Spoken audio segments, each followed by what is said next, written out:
Hi welcome to mom's kitchen. మేము ఈరోజు బెల్లం ఆవకాయ పెట్టాలనుకున్నాం. చూడండి, దానికి కావాల్సిన ఇంగ్రీడియంట్స్ చూద్దాం రండి. బెల్లము, ఆవు పిండి, మామిడికాయ, ఉప్పు, కారం. ఈ బెల్లం ఆవకాయకి ఓన్లీ అంటు మామిడికాయ పెట్టాలి ఫ్రెండ్స్. ఇలా పెద్ద పెద్ద ముక్కలు కట్ చేసుకోవాలి. కాస్త టెంకాయతో కొడితే ఏంటంటే పచ్చడి నిల్వ ఉంటుంది.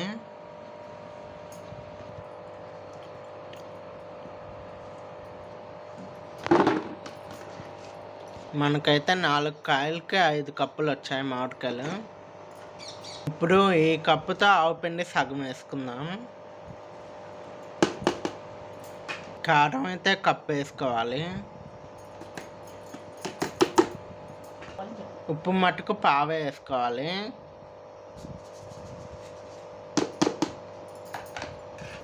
ఆవు పిండి 1/2 కప్పు, కారం 1 కప్పు, ఉప్పు పావు వేసుకోవాలి అంతే.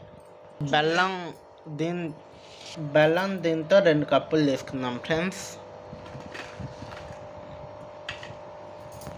ఇప్పుడైతే ప్రాసెస్లోకి వెళ్దాం రండి. ఈ పచ్చడికి నూనె అయితే ఎక్కువ పట్టదు ఫ్రెండ్స్. 2 గరిటెలు నూనె వేసుకోవాలి.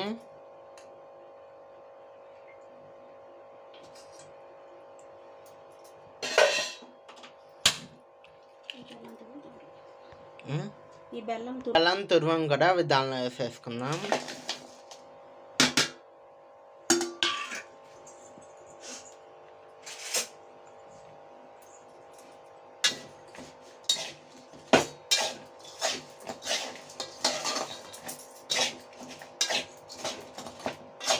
ఇలా గడ్డల్లాగా అయితే కడిగిపోద్ది. ఇలా వదిలేసి ఎండలో పెట్టేద్దాం. చూడండి, బెల్లం ఆవకాయ అయితే 2 డేస్కి ఇలా కడుగుతుంది. ఇంకా దీన్ని 15 డేస్ ఉంచాలి. ఈ పచ్చడి ఎంతమందికి ఇష్టమో కామెంట్లో చెప్పండి. షేర్ చేయండి, లైక్ చేయండి, సబ్స్క్రైబ్ చేయండి. Okay, bye.